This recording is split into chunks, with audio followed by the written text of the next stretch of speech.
remember to start recording it. So this training is being recorded. It will be posted on open channels, and I'll be sure to email everyone a link to the recording once it is complete. We also want this training to be a discussion. You'll notice in the lower left-hand corner of the screen, there's a chat box. There's a little text input down there at the bottom. You just type in your thoughts there and just hit enter or return on your keyboards. Your questions and comments will be posted through on the chat. Feel free to type in anything that you're thinking about in the chat box, even during Brian and Lauren's presentation here. We'd like to have this, be a discussion between everybody involved. And when Brian and Lauren are done their presentation, we're going to continue this as a full discussion with the audience using this chat box here. If you have any technical difficulties or questions about this whole interface, let me know. You can email me at nwehner@openchannels.org, and you can also just use the chat box down there on the left. So our presenters today will be Brian Manwaring and Lauren Nutter from the Udall Foundation's U.S. Institute for Environmental Conflict Resolution. Brian is a senior program manager who manages several of the Udall Foundation's projects related to the implementation of the United States National Ocean Policy at a national and regional level. He's trained as a mediator and a facilitator with broad experience in stakeholder engagement and coordinating multi-stakeholder planning and conflict resolution processes. And Lauren is a program associate based in their Washington, D.C. office. She worked closely with Brian on the Foundation's U.S. National Ocean Policy projects. Previous to her work with the Institute, Lauren has also worked internationally on youth empowerment and environmental decision-making, and has conducted related stakeholder engagement research in Turkey, India, Belgium, Holland, Peru, and Argentina. And Brian and Lauren primarily work on projects involving water resources, including freshwater and marine and coastal issues. And with that, I'm going to hand this presentation over to Brian and Lauren. Thanks to both of you for doing this training with us. All right. First, can you hear me? Can everybody hear me? Yeah. All right, good. Thank you so much, Nick. And I want to welcome and thank everybody for joining us today. I also want to thank you for your patience. We held the first webinar on principles for stakeholder engagement in May, and the response was so overwhelming that we had to put many of you on a wait list, and this is the outcome of that. So several months later, we're getting back to it, and we really thank you for your patience and for joining us here today. And we're really excited to see all the interest, not only in the United States, but all over the world in this subject matter. So this is, as Nick mentioned, the Principles for Effective Stakeholder Engagement in Marine Planning webinar.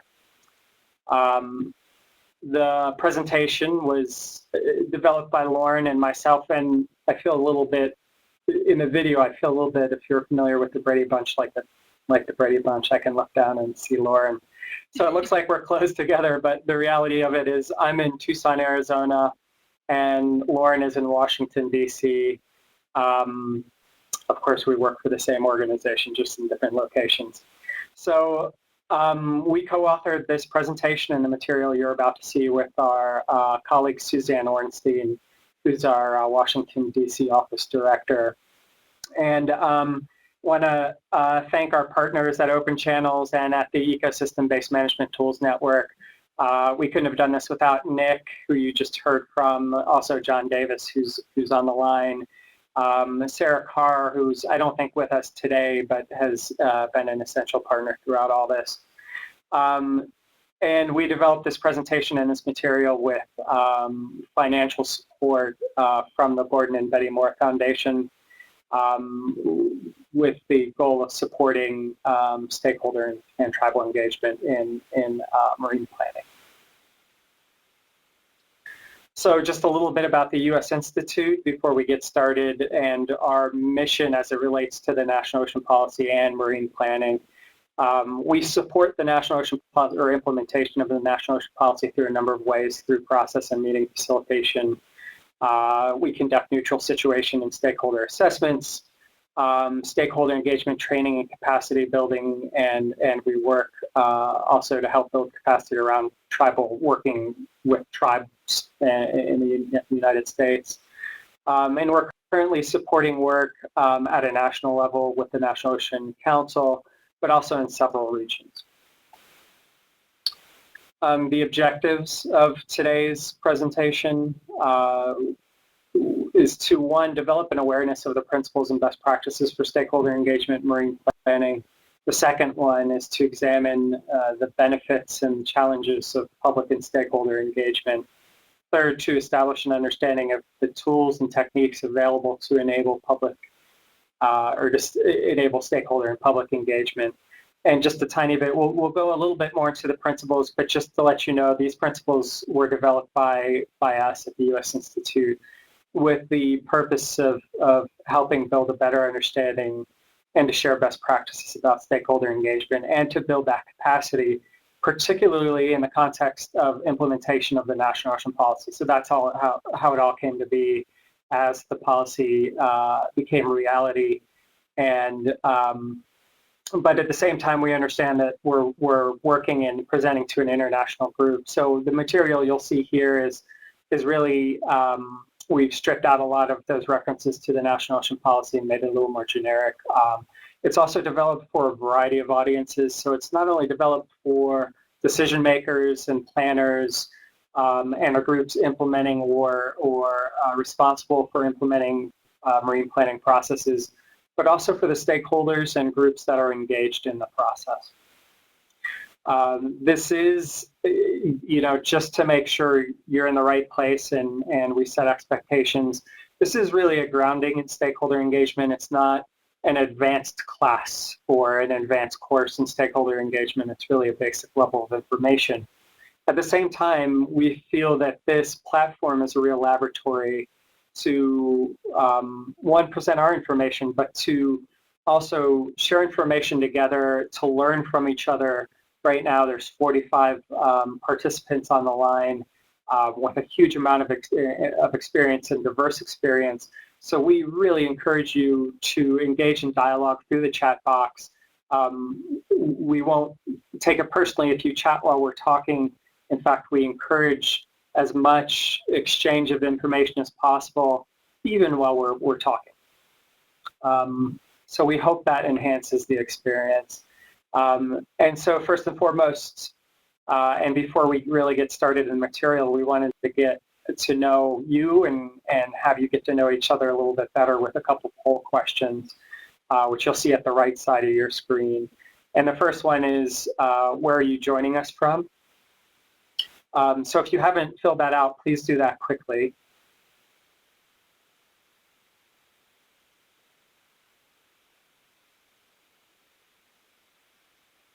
And Brian, do you want me to jump in here and just kind of summarize what I'm seeing? Please do.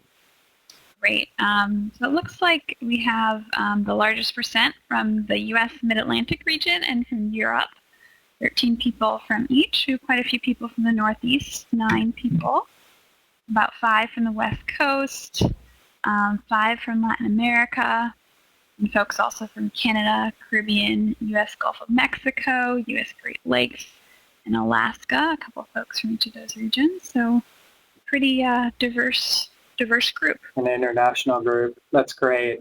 And Nick, can you tee up the next poll?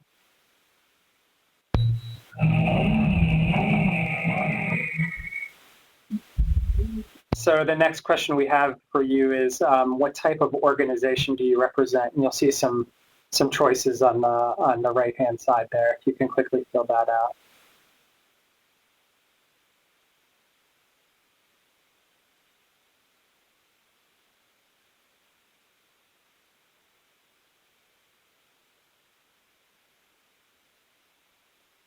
I'm not sure if everyone's gotten a chance to fill it out, but it looks like we have about 40% of people from NGOs, non-governmental organizations, a little bit more now, 38, so quite a few from NGO community, also quite a few from the scientific research and academic community, about 30%, and government folks at the federal, state, or local level, about 26%, a couple folks from the indigenous community, and no one from the industry or commerce sector, but a bit of a mix, which is great.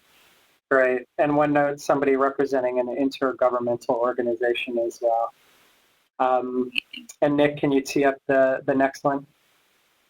So the next question is, have you or are you currently engaged in marine planning-based stakeholder engagement processes? And there's an option for if not, will you be in the future?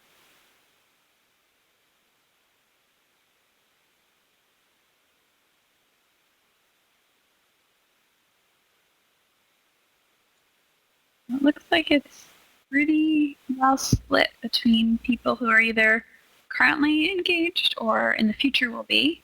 A couple folks who aren't in any way, but almost evenly split.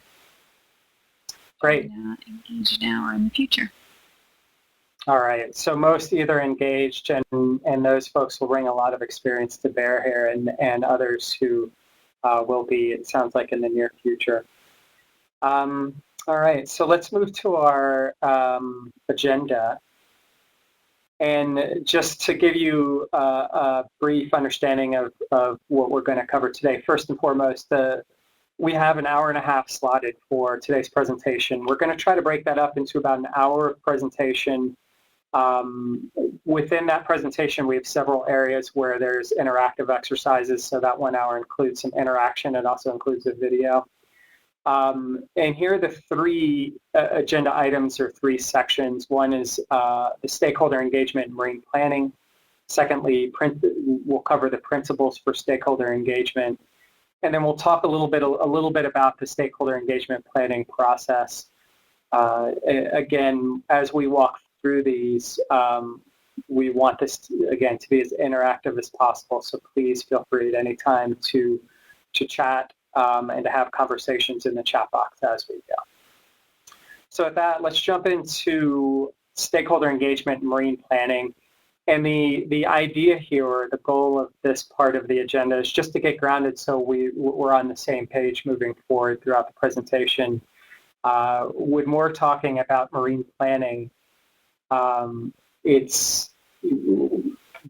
marine planning has a number of different connotations or definitions, but also a lot of different terms that are used to refer to the same thing, to marine planning.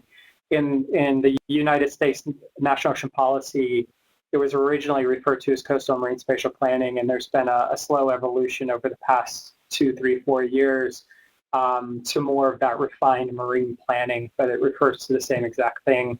Here's some other terms that we've heard: maritime spatial planning, integrated marine and coastal planning, and others as well. What's important to note is not necessarily the term, but the characteristics of what these definitions really cover. So, and I think we need to move to the next slide. Thanks, Lauren. The characteristics that when we talk about marine planning, we're talking about processes that, one, are multiple objective or based in multiple objectives. So it could cover economic, environmental, and social and cultural interests and objectives, and kind of looking for a way to meet in the middle of all those different objectives. Secondly, it's ecosystem-based. Third, integrated in a number of different ways. So it integrates government with ocean users and decision makers and everybody in between. It integrates ecology with human needs. It integrates land and water, and the list can really go on. So it's really covering a lot of things that integrate at a fundamental level. These processes are typically spatially focused, either in a place or in an area. In the United States, it's in regions, and specifically in 9 regions. These processes are also adaptive, so they take into account uncertainty and evolution of understanding that we know we're going to find out. You know, our picture of the world today is going to change fundamentally in 1 to 5 years down the road. So these processes are adaptive towards that. They're strategic and anticipatory, so they're really focused on the long term. So when we look at these sets of characteristics, it's not surprising that stakeholders and all ocean users play a key role in marine planning processes. So this last one, highlighted in yellow, participatory, that's really most important to us, is that aspect of marine planning and how that ties into all these other characteristics. So given that, by definition, most marine planning efforts really do place a high value on stakeholder engagement, just by their true nature. And in that context, stakeholder engagement provides many benefits to marine planning processes. And here's a couple that we listed. For instance, it might improve and help create sustainable outcomes by building on local knowledge and addressing local and regional needs, help shared understanding of perspectives, issues, challenges, alternatives, and outcomes. So one, it can help by helping building that understanding, it can help develop win-win solutions for ocean uses which can coexist, and also identify, hopefully earlier rather than later, potential conflicts and help resolve those issues before they become problematic. Third, transparency and ownership and outcomes. It also can help strengthen relationships. We have to remember that marine planning is just one process amongst ocean users that will be interacting on a number of different issues outside of the context of marine planning.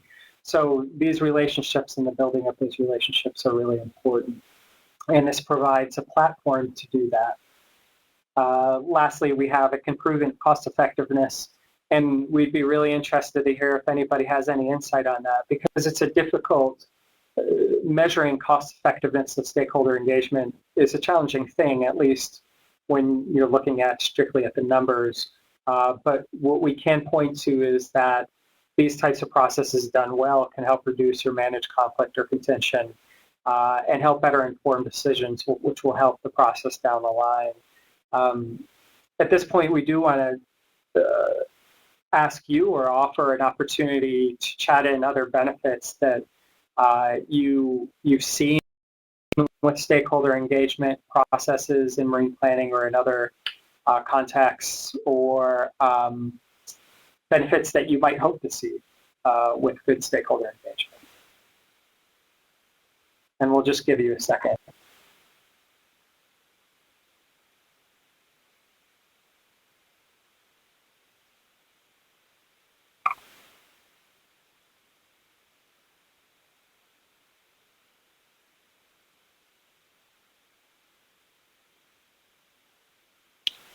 Ryan, folks are typing in, so I'll just share what they're putting in the chat box. Tracy Gill said leverage resources. Heidi said, I would stress the value of buy-in and collective investment in the process and outcomes. Great. Great. Now, see, there's might be one more coming in or a couple more coming in. And we'll pause for a second to take those.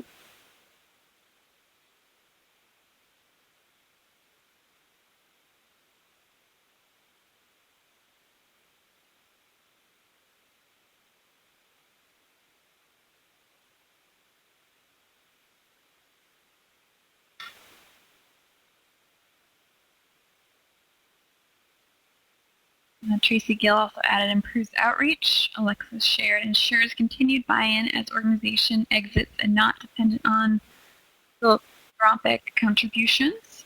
Catherine added external advocates that support your efforts. Delphine said, I would also mention it strengthens stakeholders' trust and legitimacy of the decision-making process. Absolutely.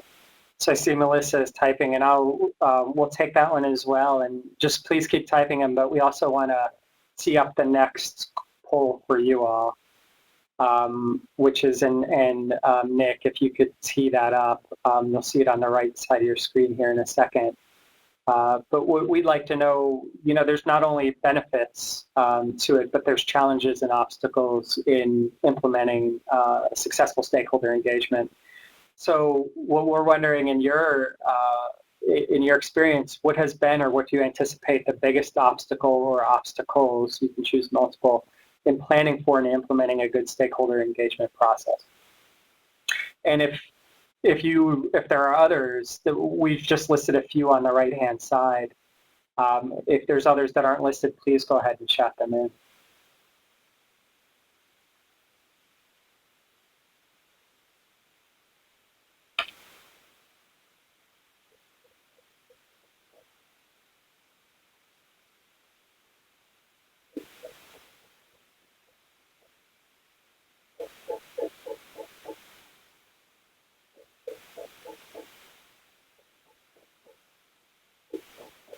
Right, it looks like some folks are still chatting in the chat box. Maybe I'll just summarize what I'm seeing over here in the poll. It looks like some of the top Obstacles are resource constraints, non-collaborative cultures, reluctance of stakeholders to participate, conflicting interests, top ones.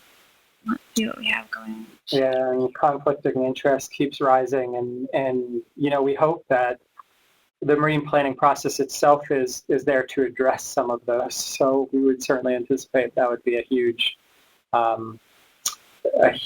issue to overcome. And some of the obstacles folks are chatting in. Deborah mentioned most of the current initiatives are project-oriented demands. Karen said governance. Some stakeholders unwilling to participate without full participation from all levels of government. Mistrust between stakeholders. A lack of clarity on the expected use of inputs from stakeholder engagement in the decision-making process. Engaging national/international ocean business community and regional CMSP. One of the biggest obstacles is the same as an achievement. It needs trust as a prerequisite, and in return, it builds more trust. These are all great points that we will touch on throughout our principles about how we can mitigate some of these obstacles. And planning. We'll touch on some of these too. The lack of clarity, and hopefully a good stakeholder engagement process will help clarify or provide a platform for clarifying those expectations and engaging communities or stakeholder communities that typically are hard to bring to the table. That's an absolutely valid and challenging point. We'll talk a little bit about that later as well. And I'll also add, Melissa just chatted in stakeholder process fatigue. Some stakeholders get tired of attending lots of meetings and they don't see results from them. This bad experience from their perspective becomes a barrier to participation in future processes. And something that I know we'll touch on a little bit later is how you can try to gear your engagement planning for the different user groups and different stakeholders to try to meet their level of interest for how much they do want to actually be engaged. Do they want to come to a lot of meetings? Do they want more of a one-way input online process? Or what are the different tools you can use to try to meet some of that? Great. I like this one that Joan put into how to engage upstream populations in the watershed. So where do you draw the limits when you define stakeholders? What is a stakeholder, and where do you draw that line? And then how to engage some of those communities that may not see a direct impact. All right, so please keep chatting in, but we want to move on to the next slide, which brings up a video, which we didn't produce, but we thought it's a really great picture and just an inspiring look at stakeholder engagement and marine planning, really in the form of a stakeholder advisory committee in the Severn Estuary Partnership in the UK. So I'll ask Nick if he can tee up that video. It's about a 5-minute YouTube video, and we'll be back after that.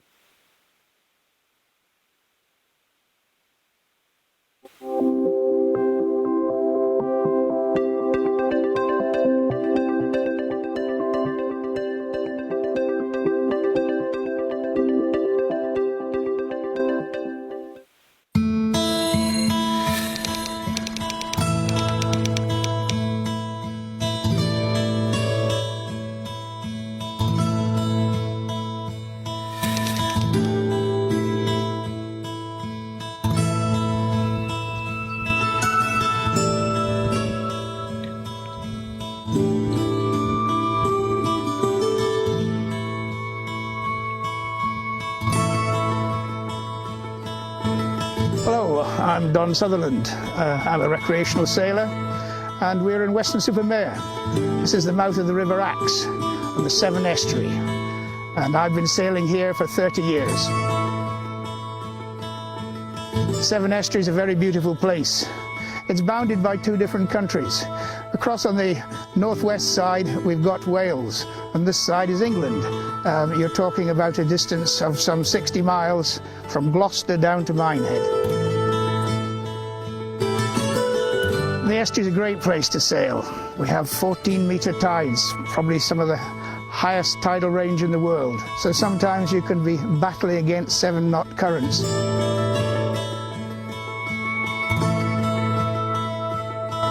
I represent the RYA in this area, And about 10 years ago, I was approached and asked if I would be a stakeholder in an organisation called the Severn Estuary Partnership. Well, the point of the partnership really is it brings the users of the estuary together. It means that by sitting down, you can set out guidelines and you can understand the priorities of other organisations. There's an awful lot going on in this estuary at the moment. You've got leisure traffic, you've got fishermen, and you've got, of course, the wildlife, overwintering birds, saltwater marshes. The wildlife is very special in this area. There's the environmental considerations. We're getting a new nuclear power station at Hinkley Point. Recently, there have been a HAZOP meeting concerning the intakes and outfalls there, and I think we were able to make a very positive contribution. I'm in charge of nuclear policy at EDF Energy. The Severn Estuary Partnership allows us to come together, sit around the table with people like Don and many other users. We're also very keen to engage with a wide range of stakeholders, hear their point of view, what they think of us. We're really happy to be part of the partnership, which brings such a diverse group together.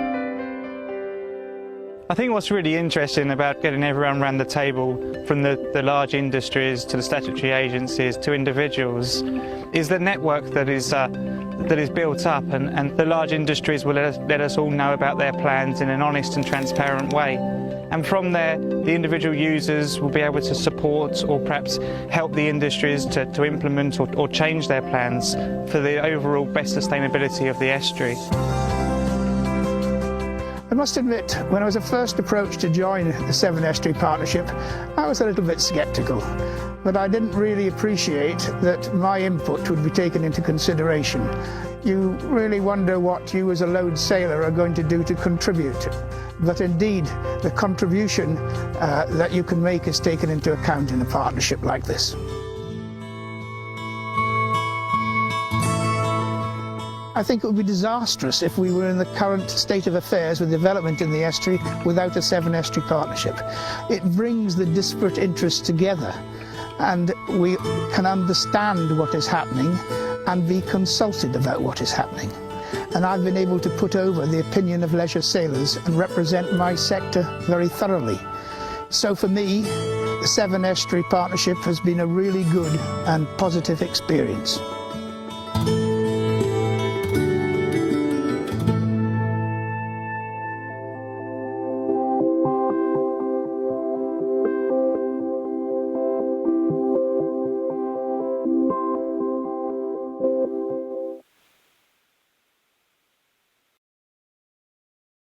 All right. First, I want to apologize for those who had some technical difficulties. I hope most of you could hear it, and Lauren just cut and paste the link in there, but we'll send it anyways if you'd like to view it after the presentation. It's on YouTube, and I also want to make sure we recognize the producers of the video, Pisces International, since they are the one responsible for creating that video. Again, I just think it's a good inspirational look at stakeholder engagement and how it's been effectively used in a situation.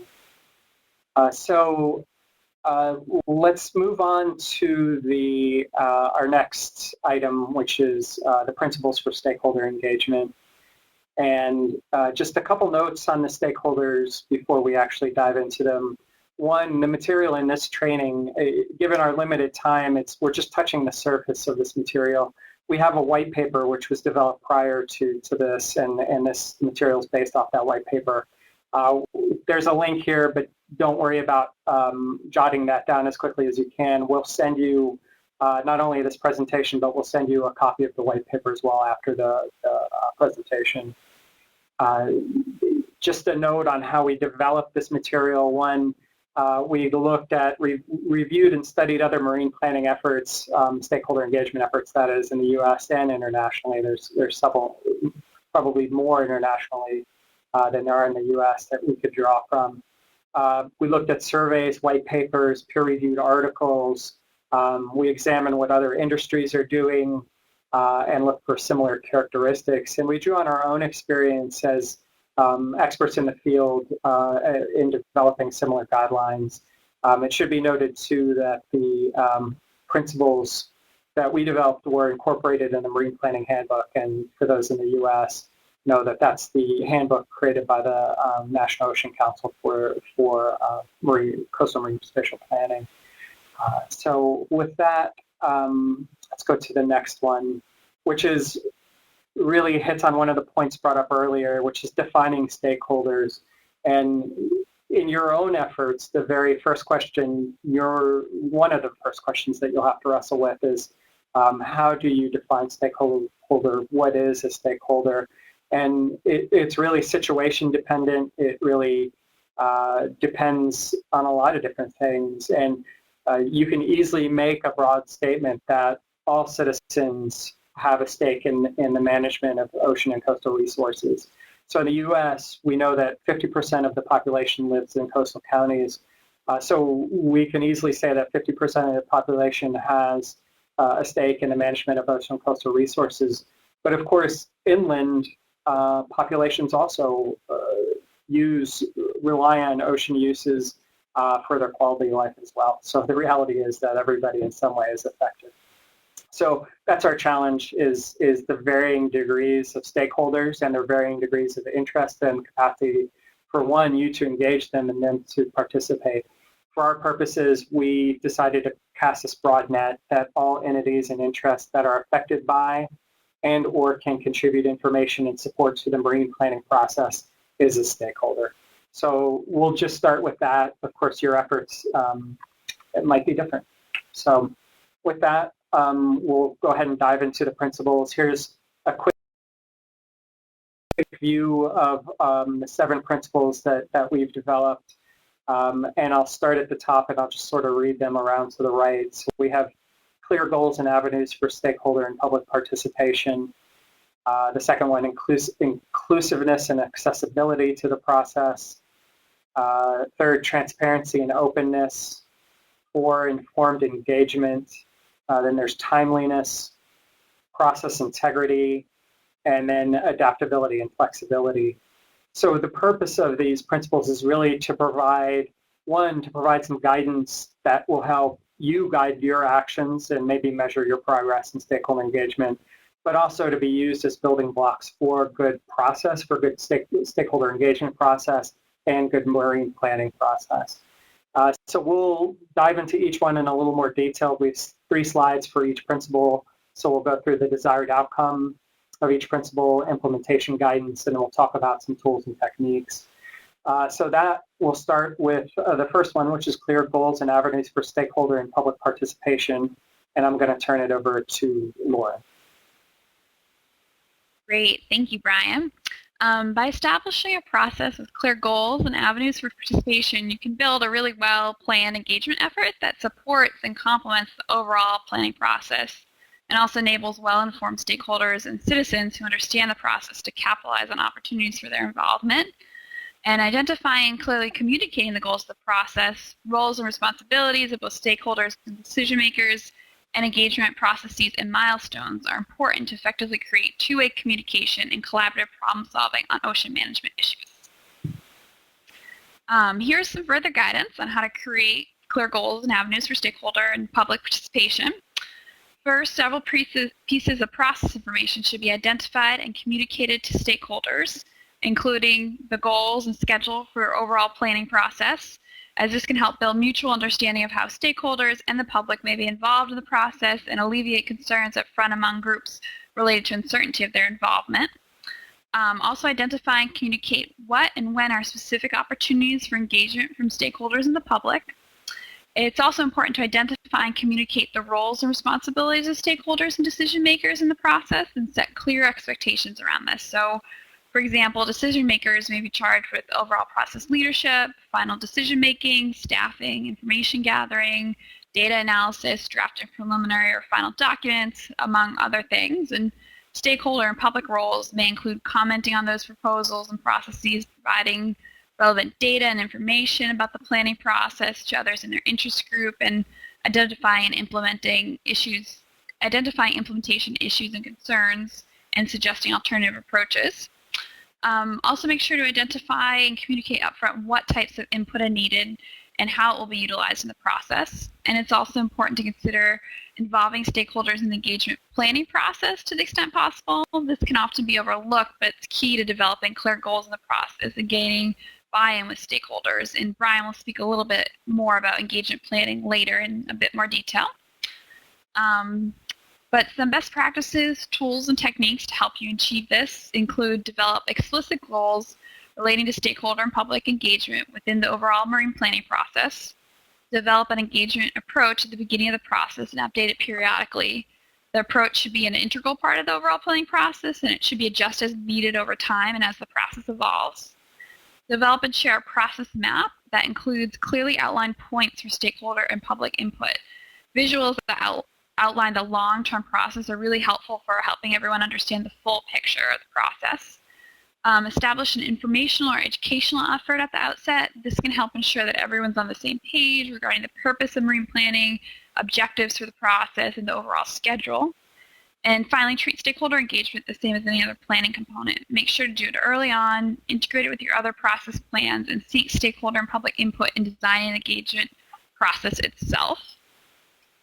And Brian, I think you're the next principal. Yeah, so next we'll, and let me turn my camera back on. So next we'll talk about inclusiveness and accessibility, and flip that forward. So the challenge really, in a sense, is one, the diversity of the different interests and capacity, both of engaging stakeholders and the capacity of stakeholders to participate. We heard earlier, one of the concerns is stakeholder fatigue, and of course that is part of our challenge. So one of the desired outcomes of this principle is adequate and appropriate opportunities for interested parties to participate. So those are key terms, adequate and appropriate, and based on a number of different factors, and also very unique to every situation. So they could be affected by the planner schedule, the marine planning schedule, the resources that are available, not only from the planners and the implementing organizations, but from the stakeholders themselves. Could be societal norms. So even in the U.S., it might differ from East Coast to West Coast, but then from the U.S. to other countries, it could be a dramatic difference between the interests and needs to engage in the process. Next, inclusion of diverse voices, ideas, and information to achieve sustainable decisions. So we really want to help ensure that all range of interests are understood. One, this helps maximize compatibility of ocean uses, helps identify and resolve conflict, and also increases the satisfaction, or can help increase the satisfaction, both with the process and with the outcomes. So some of the guidance for inclusiveness and accessibility is, one, ensure participation by all interests, and this may not always be possible, but it's a good goal to start with, and it might be a key challenge. So what are some ways to think through that or address one of that challenge is, one, to identify and address barriers to participation, and we've identified some of those on the screen, but really to know your stakeholders, to gauge their interest in the process, to know what incentivizes them to come to the process, how they're impacted by the outcome of the marine planning process, and the barriers to get them to the table. Once you know that, it's easier. At least you can start strategizing and setting good expectations for their engagement. You know, one instance, at least in the United States, is stakeholders may have difficulty coming up with the resources if it's a regional effort to travel to meetings or to meet with the planners. So providing some sort of travel support, going to meet stakeholders where they are, using technology, there are ways to overcome those obstacles once you've identified those. And then lastly, be sensitive to the needs, interests, and resource levels of stakeholders in the public. It's important to note that all stakeholders or stakeholders often don't need to be engaged at every point in the process. Some might, and others may not. And often it correlates with to what degree they're impacted by the outcome and the resources they have to participate. But you need to ask them. That's part of the dialogue of engaging stakeholders. So next, some tools and techniques. First and foremost, a stakeholder analysis or a situation assessment. We often call it a situation assessment. And this is either can be done with project staff or the planners or by a neutral third party. But it's a process of looking and reviewing the background, talking with stakeholders, assessing the realities, the different sideboards or limits, the history, the relationships, all those things, and starting to identify the key substantive issues, the barriers to participation, some of the strategies to overcome those barriers, options to engage underserved or traditionally overlooked communities, different funding options if that's a barrier, maybe performance measures, and maybe even key stakeholder groups. So starting to identify who those key stakeholders are, and so being able to work from that place of being grounded in the situation. Next is consider a balanced stakeholder advisory group. So one of the questions we had is, well, how do you institutionalize? What does that term mean? We see this as one way, is creating an advisory group of stakeholders. And what that is a standing group. It might be an elected type of group. It might be a representative type of group where there's somebody who's representing a wide range of interests or that one interest group. But it really helps the planners or the implementers be able to work more in depth and in detail with stakeholders on certain issues, and it's a good avenue to get feedback on products, get a better understanding of the needs and the concerns of the stakeholders. And of course here the key term is balanced. It needs to be fair and effective. It should also be balanced. And the video we just saw, the Severn Estuary Partnership, is one really good example of how that came to be. So I'll turn it back to Lauren to look at informed engagement. Great, thanks, Brian. And I'll just add that there's some good conversation going on in the chat box about institutionalizing stakeholder engagement, and we'll maybe get to talk a little bit about it more, but what Brian just mentioned in regard to a stakeholder advisory group is one model we can discuss in a little bit. But next up, we'll look at transparency and openness. And so in order to be transparent in a planning process, adequate information about the planning and decision-making must be communicated to stakeholders. And this should include planning and decision-making information about the design, research, analysis, and options for a marine spatial plan. And in many cases, these topics should be discussed in public with considerable exploration of the benefits and drawbacks of the various options. Being transparent and open can help develop an understanding of and support for complex public planning processes among interest groups and the public. In order to create openness, the planning process and the decision makers must actively solicit feedback and have interest in listening to and using input from user groups, conservation interests, government entities, and other constituencies who will be affected by the plan. Some guidance: in order to create transparency and openness in your process, establish clear and consistent communication channels, disseminate information about the planning process for review and feedback, and demonstrate openness to learning from stakeholders. Multi-tier communication tools, including websites, public meetings and workshops, written material, stakeholder meeting, can be used to disseminate information, gather feedback. Websites and wikis with two-way communication are also a useful tool to augment public meetings. And be clear in your process up front about what feedback is being sought, as well as how stakeholder and public should provide feedback. For example, what are the relevant documents to review? Are you requesting feedback through an online wiki, an upcoming public meeting, or perhaps a survey mechanism? Multi-tier communication approaches both meet different levels of interest for engagement from stakeholders and helps ensure enough that it's accessible enough in one way or another to these different user groups as well. And lastly, in order to be fully transparent and open, communicate to stakeholders and the public regarding how input received from those groups was used in the decision-making process. I know when Brian was talking, I saw that a little bit on the chat, this question of trust and how input might be used. And it's something that, to build transparency and openness, is really important to kind of discuss up front and reaffirm as you go how that information is actually used in the decision-making process. And finally, here's some information about tools and best practices for ensuring transparency and openness. Implement a broad suite of communication tools and techniques in order to inform, educate, and receive feedback from stakeholders and the public. Consider newspaper ads, online social media such as Twitter or Facebook, relevant website pages, posters or flyers, and for communication techniques to collect input, think about local dialogues, workshops, listening sessions, surveys, or an online wiki.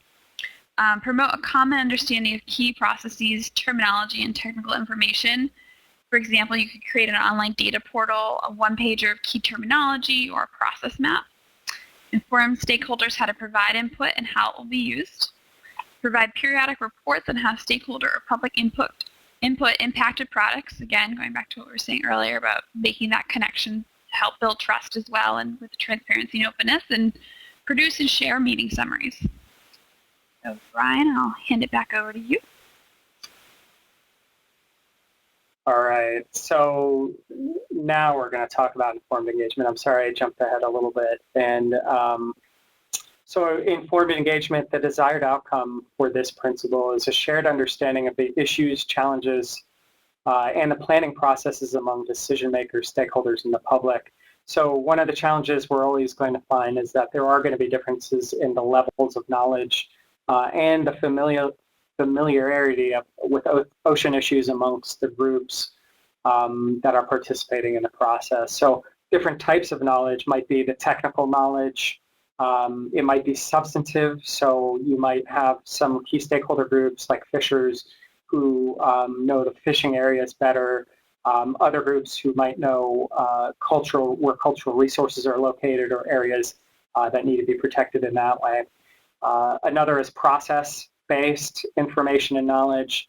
Another, organizational issues and legal considerations. So all these things, if there's imbalance in the knowledge, there's also a power imbalance between the players.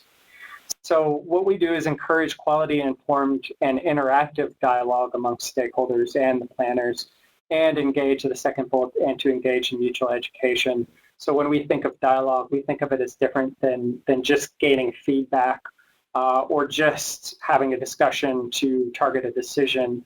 It's the sharing of information, and it's a mutual education amongst the groups participating in the process. Next, we'd suggest to identify opportunities for inclusion of stakeholder knowledge and data. So each interest group is going to have their own information. It might be social, it might be cultural, ecological, economic, human use.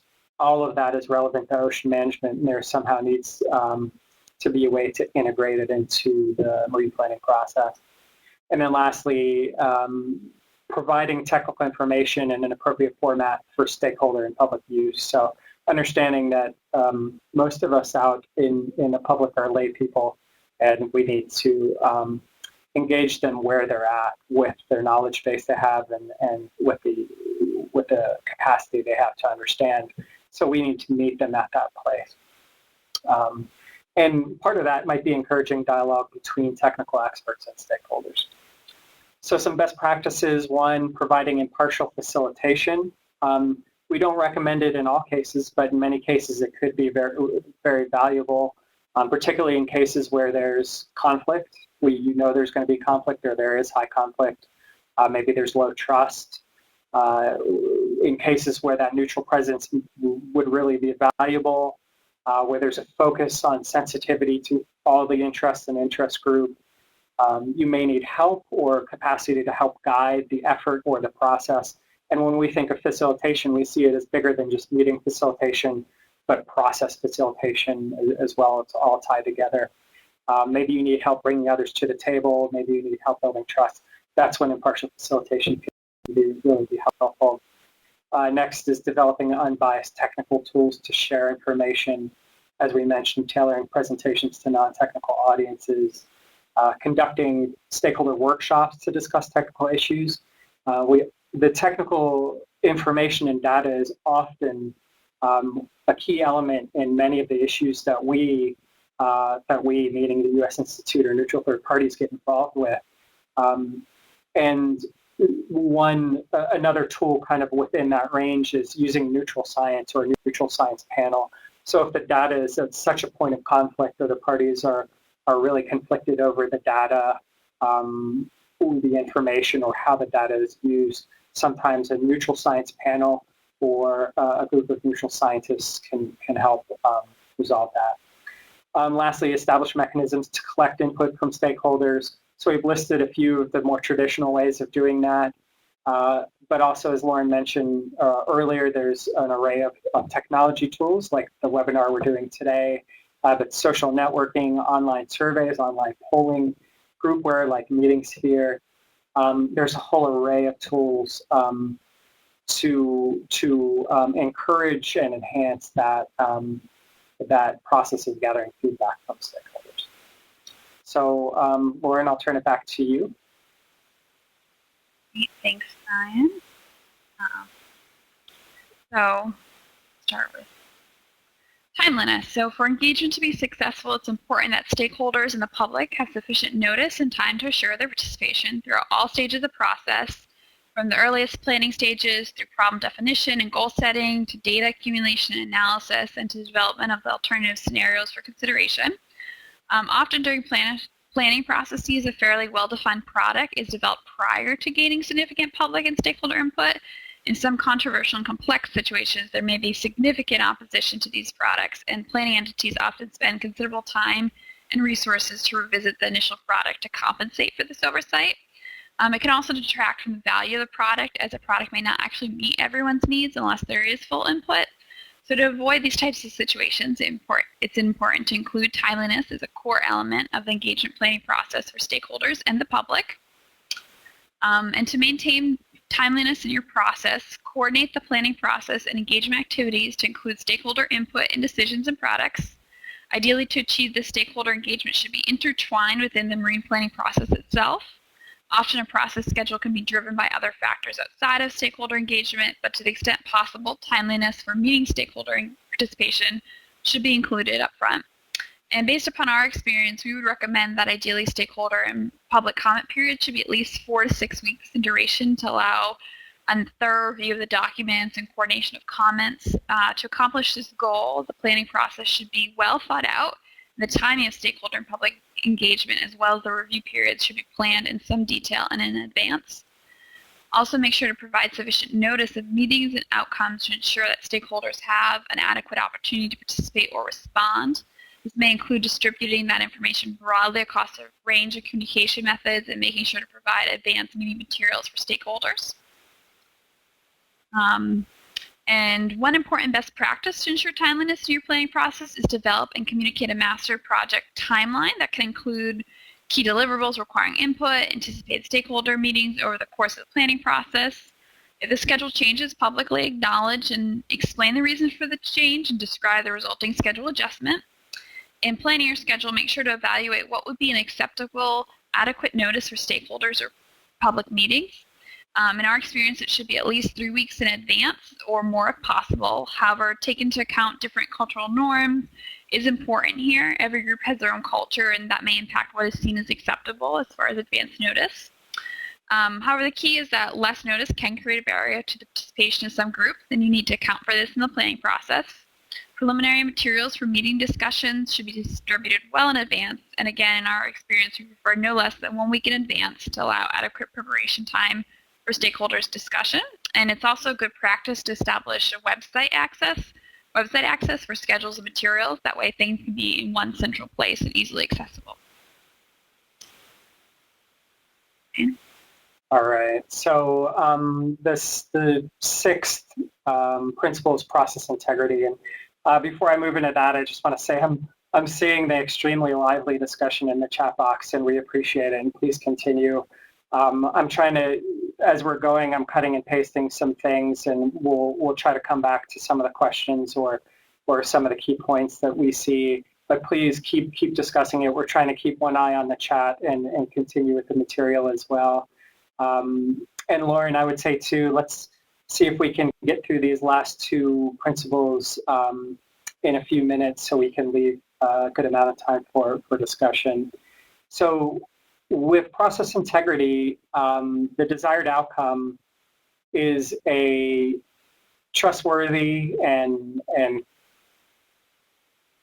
credible planning process established through equitable and reliable action. So trust and credibility can be reduced both through real bias, but it can also be reduced through perceived bias, and that's where things get really tricky. But we do know if there is even that perception of bias that stakeholders may and can become disengaged. In some cases, they can even work against a marine planning effort or any sort of environmental type of process, either actively or just inactively in a passive way. So some of the guidance to integrate process integrity, I would say first and foremost, these principles all taken as a whole will help ensure integrity, but as well, there are some actions that can help create stakeholder confidence, things like schedule predictability, being reliable when you say you're going to do something, doing it, balancing participation, providing those adequate opportunities for engagement, accepting input, considering input, and addressing it. So being clear about what input you're willing to use and how you gather it, and then being clear about how it's utilized in a final product, hearing and understanding the needs and concerns and treating stakeholders with equal concern and responsiveness. All in all, through good process, you really help to address some of the interpersonal and psychological components of needing to be heard, of having your issues being addressed. You're trying to address the fairness and equality aspect of engaging stakeholders. You're trying to get the right data and information that in some cases only stakeholders may have. And really, it's about the process. So it's about building relationships. So remember, at any point in time in a stakeholder engagement process, it's just one picture in time. And the process might be a process of evolving or developing that relationship, of getting to the point that stakeholders are comfortable. So it may not be perfect at all points in time, but it is a process. Lastly, make a commitment for meaningful stakeholder participation and follow-through. So having that collaborative attitude, if your attitude is one of being collaborative, that will help guide your action.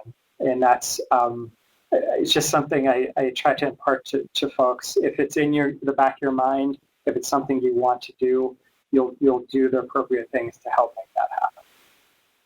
So best practices, one, establish participatory ground rules. So, really this is to set expectations for behavior. Could be process behavior, could be meeting behavior. But it's also to help parties hold each other accountable. This is a process where all the parties have a stake in it. So, being able to set expectations, whether they're behavioral, whether it's around decision-making processes, roles and responsibility, those types of things, it's really valuable.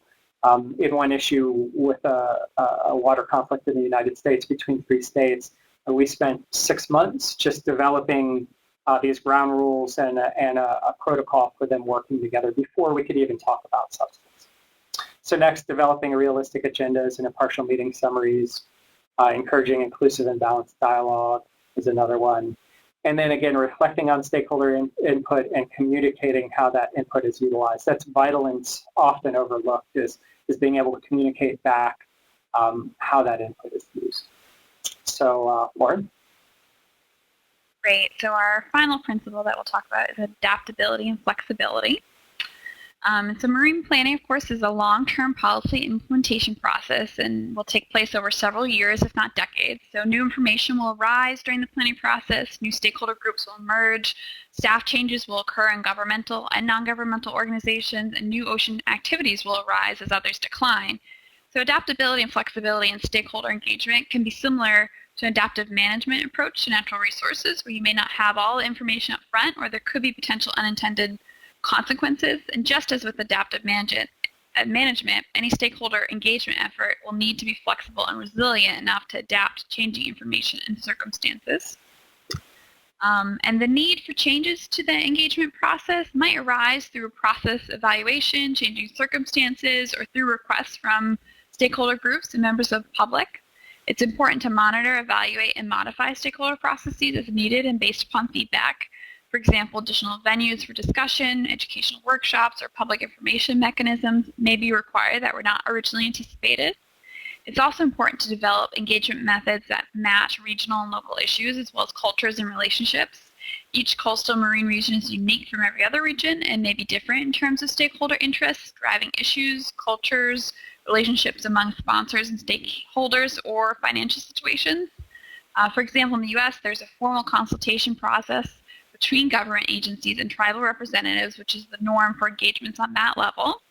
Another example of how this might influence the need to be flexible is in regards to communities that include fishers who may have set seasons with intensive hours out on the ocean and could require adjustments to the timing for stakeholder meetings. If the norms of a certain user group or community are unknown or not accounted for in the process, that can require changes to better meet everyone's needs and ensure that the process itself is inclusive. In some ways to assure adaptability and flexibility in your process include establish engagement goals and performance measures, employ an array of measurement tools such as surveys, comment forms, or assessments to gauge the effectiveness of the engagement process on at least an annual basis. To do this, you could use any number of technology tools such as online polling or online survey mechanisms like Poll Everywhere or SurveyMonkey that Brian mentioned. Reassess the engagement process periodically and establish new methods to address the gaps where the process is not meeting expectations. And conduct an impartial assessment, which Brian will, we'll touch on briefly in the next slide, just as far as tools. But assessing, having someone come in as a neutral third party and really doing an assessment of how stakeholder needs and interests are being met can also be a strategy as well. And so with that, this slide here, we have a summary of the tools and techniques that we've discussed so far in previous slides, or at least touched on. So we wanted to get your thoughts on tools, techniques, or best practices that we may not have discussed. So if you guys want to continue to chat in and share your ideas and let us know what worked and why, that would be really great. Give you guys a few moments to do that.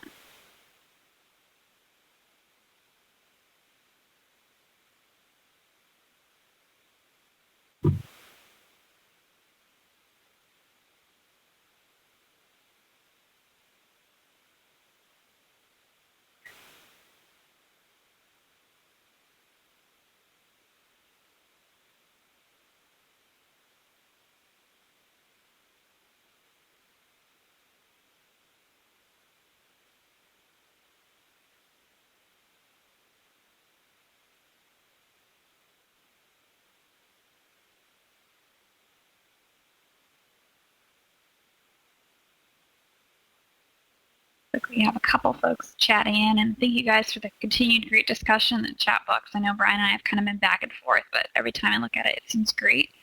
So Melissa Hopper shared a steering committee that includes the government agency and the stakeholder that designs the public process. So that's a great suggestion, Melissa, and that's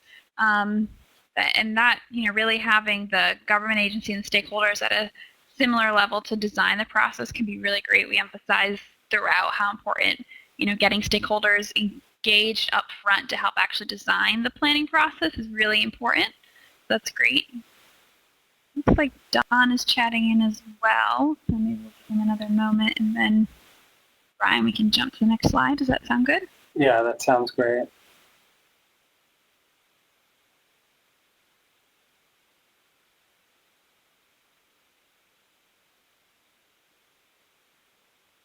Lauren, why don't we go ahead and move on to the process, and then we'll come back to Don's comment. Does that sound okay? That sounds great. So we just have a couple slides, and we wanted to touch on briefly stakeholder engagement planning process. And Melissa Hooper had a comment earlier, and I copied and pasted it into the notes box just because it really gets to the heart of what we were presenting here. What she had said is, I like the idea of having the engagement process as a project component with the same staffing and budget needs as other project components. So what you'll see on your screen is just a generic stakeholder engagement planning process. We have a lot of depth behind this, but we only had a few minutes to present it, so we just wanted to show you this slide and make a couple points. One is, what we find is that stakeholder engagement often doesn't receive the emphasis that's really needed. Or that it lags behind other areas of planning. So in many cases, it's sort of let's get the technical stuff, let's do this, and then let's think about stakeholder engagement that comes last. Our suggestion, what we really believe is that it should be given that equal weight as any other project component. That one, it needs the resources and attention to be successful, and that needs to be addressed up front. And secondly, the planning should really begin at the outset of the project. So which you'll see in the stakeholder engagement, or in the diagram on your slide or on your screen. We won't go into too much detail, but this is just a generic process.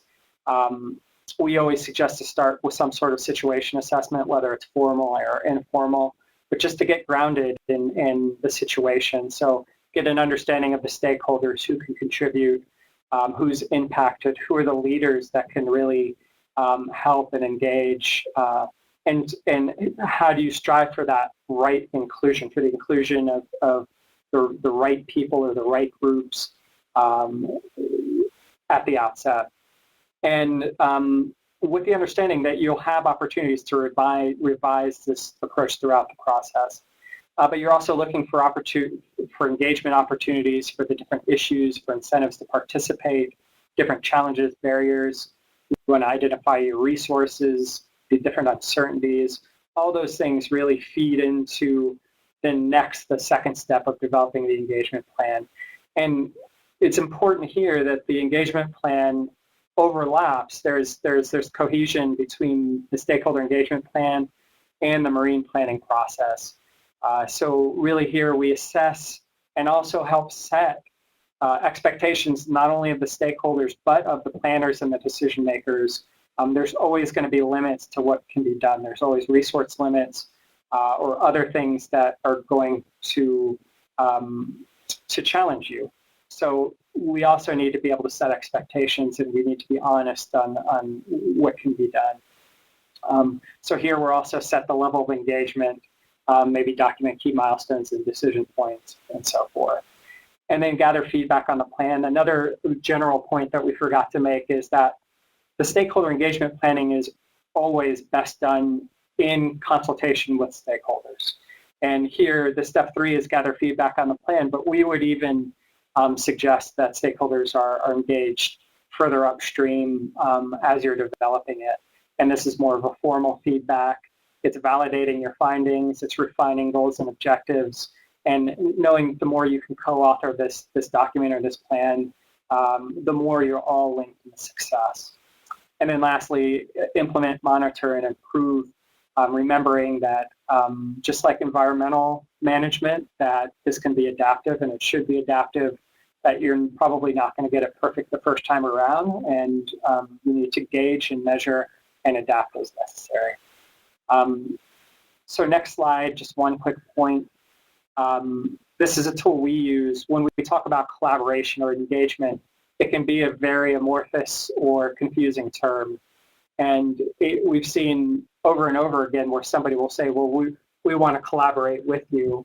And in their minds, they may have one understanding of collaboration. And to the person they're communicating with, they may have a completely different understanding of the term. So we recommend a tool like this. And this is our tool where it shows different degrees of collaboration. But it's really based on the IAP2, which is the International Association for Public Participation. They have a very similar diagram. It's really the genesis for a lot of different tools that look exactly like this. But it at least helps you think about to what degree you want to engage with stakeholders, and then help communicate that to them so everybody's on the same page. So that was really the end of our presentation. I want to circle back, Lauren. It looks like you've been monitoring the chat. Was there anything else that came out of the tools discussion that we should bring up? Maybe just Milton mentioned an open permanent form using tools like GoToMeeting. Don raised a question we could potentially dig into more, just that in the U.S. tribal engagements, there are sensitivities engaging treaty tribes, federally recognized tribes, state-recognized and unrecognized tribes. And he asked, will this be addressed in your Effective Stakeholders 201? I asked him, I'm not sure if he's referring to one of our Institute courses or part of this presentation, but Don definitely raises an important point that there's a lot to that, and that we definitely did not have as much time in this presentation to dive into that. in detail. But we have gotten some other great questions, Brian. So maybe for this final section, maybe we'll kick off our discussion with the questions that have been coming in that we've been putting in the notes section. Does that sound good? That'd be great. And let me, before we get started too, I do want to address to some degree Don's point, which is, and there are sensitivities, as Don succinctly mentioned, there's some sensitivities there.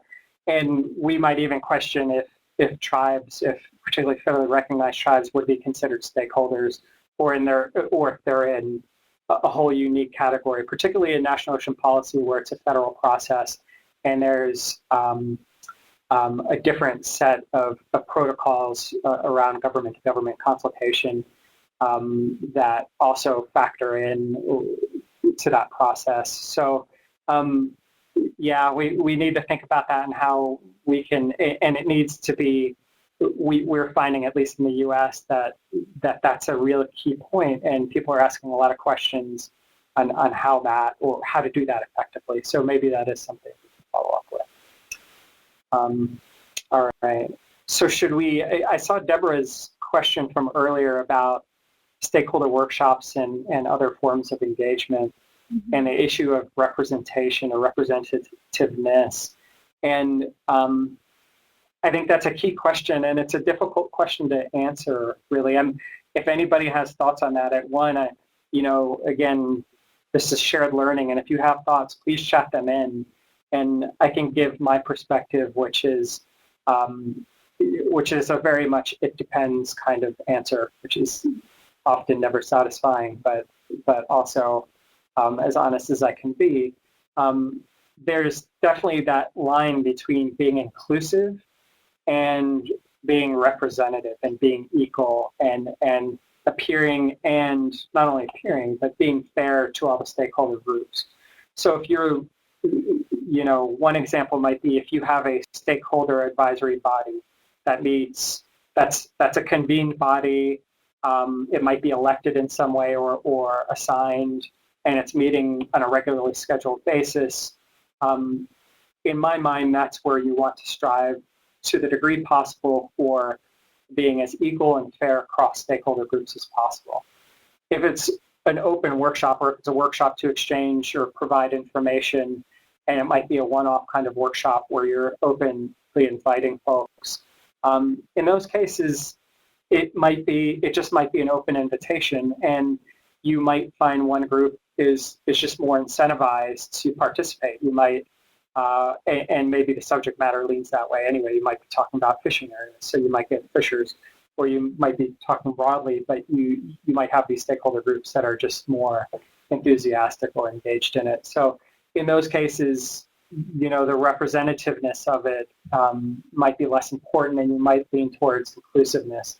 That's all to say, all these are important judgment calls that need to be made along the way. And the fallback that I always go to is it's always best to ask, and it's best to ask the stakeholders, what would you feel if this were to occur, or how do you feel about this meeting, and then kind of going from there. So I hope that provided an answer to that, or at least a partial answer. Trying to keep up with all the great chat going on here. Just see if anyone has any comments directly into that. Looks like nobody had other specific thoughts to that, but there's more questions rolling in. Maybe I pulled a question from Sue Matrin over that maybe we could address. She asked, do you have any examples of stakeholder plan that you can share later? Nick reminded us of the Rhode Island Ocean Management Plan. Let's see the exact date.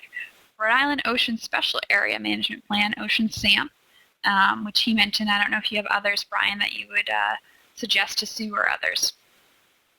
Not off the top of my head, but I would also say this, is that with the regions coming up in the United States for marine planning, the ones that are at the front end of the curve, the Northeast, the Mid-Atlantic, now the Pacific Islands, are looking or actively developing those plans. And they may be out there, so we should and I can take that action item for checking online to see if those exist, because those would be the most current examples. And but otherwise, let's look around, and we'd be happy to forward those on.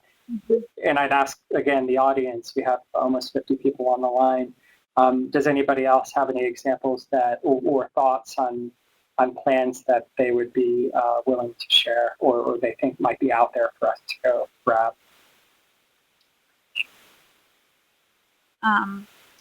As people are chatting that in, Brian, I'll queue up a next question for you and for us.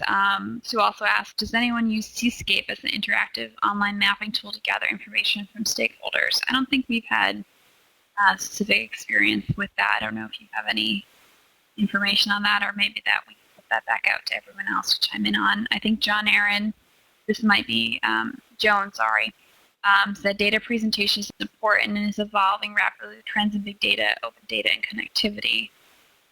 I think she was saying that in response. But Brian, any thoughts on that? And the first question was about Seascape? Yes, it was about Seascape and online tools for sharing data, online mapping tools to gather information from stakeholders. I don't personally, but I know there are examples out there. So again, I'll open it up. I know it seems, again, in the U.S. that each region is starting out with a data portal, which is slightly different. But there are these tools. And in fact, the U.S. Institute, a couple years ago, we have we award a technology tool and the best collaborative technology tool or whatnot, an award. And I think it was, I forget the name of it, but it was a C mapping tool that won the award. But I know they're common and I know they're used. I'm just C-Sketch. Okay. You just typed that in as you were saying that. That's what she meant. Yeah. Perfect. Liz Rauer said that her organization's building an interactive mapping tool at the National Capital Project that will allow participants to draw on Google Maps. So that sounds very cool. And Nick is already jumping on trying to get Liz to do a webinar on that, but that does sound like a very cool way to leverage an existing technology for a specific tool. Maybe it looks like Liz is typing. Maybe she can tell us a little bit more about that. And Liz, as you're typing, are there any prototypes or anything, any information online to read about that? Oops, looks like our our desktop is changing. Okay, we're back to normal. I feel like it's musical chairs when that happens. Yeah, I get totally disoriented. And it looks like, Lord, there we go. Yeah, we're back. Liz says we will have one as soon as it's finished. There isn't anything online yet, but you can email me for more information. We have a prototype we have used in Belize. Very cool. That's very cool. All right. And we have other questions too. We have about 10 minutes left just to do a quick time check. Open discussion is I think the best, but other questions that might stimulate some thoughts to any additional principles or any expansion on the principles that we presented that you think might be helpful. That might be one question. How do you see these applying to your work? Any examples of your own best practices, lessons learned, or experiences? And can you suggest any resources or case studies for participants? And I would add as well, this has been a fabulous chat, and thank you everyone for contributing and enriching the discussion. And I know between Brian and myself and Nick and John, we've been trying to keep up with the questions, but if your question for some reason got overlooked, please send it back in again. We do have a few more minutes here left, and if for some reason it just got lost in the flurry of good chatting, please send it back. So Melissa just said we had a list of participants in the webinar. It was great to change up. I'm going to let Nick answer that over chat as far as a participant list will be sent out. I'm not sure if we did that. Nick, did you see that question about participants, a list of participants? That I suppose it could. We've never done it before. So I guess we'll address that offline, and maybe as long as no one objects, maybe this would be a moment to chime in if you're in favor of that, or shoot Nick an email if you wouldn't want your contact shared. But agreed, there's been a lot of good exchange, and some people have put their emails in the chat as well, which can be helpful. I'm wondering, Nick, too, is Open Channels that forum? Is it a place to have that forum where people can sign up and then engage in conversation about stakeholder engagement? Yeah, I mean, we can certainly do that. We do have the MPA listserv, which is mostly focused on marine protected areas, but stakeholder engagement is obviously a big factor of marine protected area creation and involvement. So that might also be a good venue for this. That's also on the Open Channels website. Okay. So Open Channels is one avenue. We should note too, Nick, we'll send out people. So after the meeting, we'll send the presentation, we'll send the white paper. We'll look at some of these questions and see if we can follow up with some of the things like stakeholder engagement plans and whatnot. But we're also going to send the chat, correct? Yeah, yep, I will send that as well. And then a link to the video as well for the audio and video. Yeah. And Brian, I just put up the last slide with our contact information. Some folks had specific questions, looking for examples, things like that. Maybe we can try to pull some up that could be sent out in the email to everyone. But if you have specific questions for Brian and I, please feel free to follow up with us. Our contact information's there, and I think it'll go out in the email as well, or we'll be CC'd so you'll be able to see our emails. But we're happy to try to provide whatever resources or guidance we can. And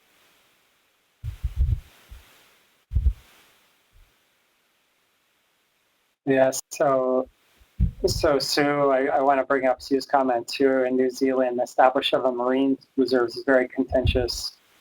And we've just started a new process using collaborative forums with all stakeholders represented in the forum.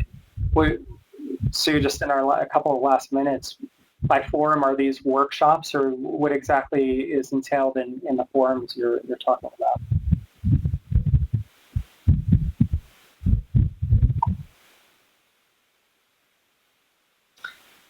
Brian, maybe as Sue's responding to that, one other one that I would throw out that there was a lot of chat on earlier, but we didn't maybe get to weigh in as much, as how to institutionalize stakeholder engagement, which we touched on a little bit with some of the mechanisms like a stakeholder advisory group. But any suggestions of case studies worldwide on this, or other things you could suggest? I think this is Deborah in Brazil who was mentioning this.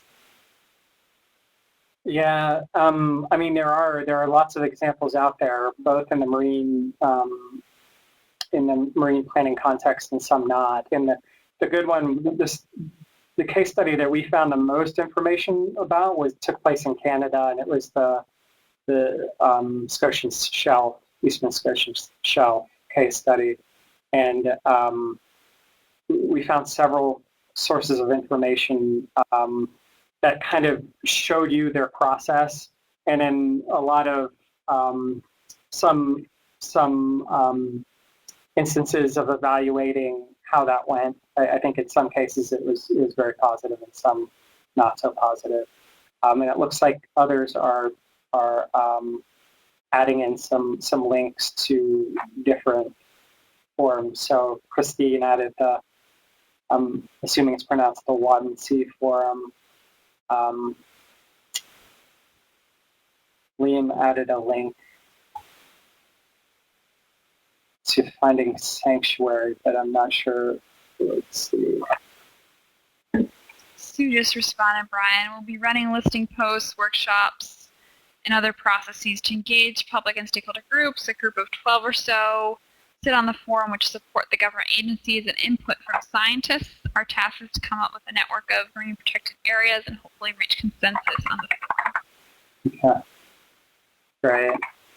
And I'll read off Delphine's comment as well regarding Brian's earlier question on costs and benefits of stakeholder engagement. I'm letting you know that the OECD is carrying out a project on stakeholder engagement and effective water governance, which will include analysis of monetary and non-monetary costs and benefits based on evidence gathered through an extensive survey, and will suggest principles and indicators for stakeholder engagement. The report will be published in 2015 during the 7th World Water Forum. That is great, Delphine. I hope we've given you some good food for thought in writing that, and good luck. That's a great thing to be tracking and trying to quantify a bit. Yeah, and honestly, I'd love to see what you come up with, and I hope we can connect after this, Delphine.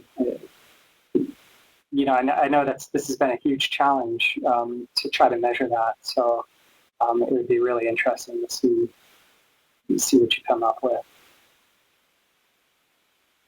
All right. And I think we heard this in the last one too, that there is an interest in continuing the dialogue in some way, and maybe getting more in depth on some of these issues, and through chat and all these things are just presenting information, we're limited to the degree we can get into a conversation. So, if this is something somebody is interested in or has a huge amount of interest in, and we want to try to do, we should look into setting that up in some way. I don't know what form it might take, but I'd certainly be happy in chatting about that and seeing what we could come up with. Some things we've thought about is doing more of a seminar series and having more panel discussions around specific topics and using this sort of format to get more in depth into topics. And I don't know if folks think that might be helpful, but that's something. Ryan, Deborah just added, what about focusing next one on case studies? Practical examples are always a good way, and that was definitely something that I know was a tension for us in planning this, if we wanted to get so much good groundwork content out that we were limited in how many examples we could really go into. So that might be a good suggestion for adding on and digging more in depth into a couple case studies. Absolutely. That's great. All right. So we're, just to honor our time contract, we are at the end of our session. And I want to thank Lauren, of course, and Nick and John. And I want to thank all of you for spending the time with us. And again, this really intense chat. I'm looking through the chat box, and I love to see the engagement and that you all provided. It just makes the experience so much richer, and thank you so much. And I'm sure, I hope we cross paths again in the future. Yeah, so again, thank you all for joining us today. I've been cleaning up the chat as we've been going through, so I'll be sending that out with the webinar recording. We have 5 full pages of everything also nicely formatted, so there's a lot of chat to go through. Again, if you want to continue this discussion, I'll make sure I send out the contact information for all of those of you that were here today. And I also encourage you to join MPA list. That's on the front page of Open Channels. It's a discussion forum, a listserv talking about generally marine protected areas, and stakeholder engagement is obviously a big part of that. So that might be a good avenue to get people engaged on that. And yeah, hopefully I'll have this all online by the end of the day today. I'll email it out to you guys tomorrow. And again, Brian and Lauren, thank you so much for putting all the work you guys did into this presentation. And thank you for doing this with us. Hopefully we'll have another one of these soon on case studies and whatnot. Great. Thank you, and have a good day, everybody. Thank you, everyone. Bye-bye.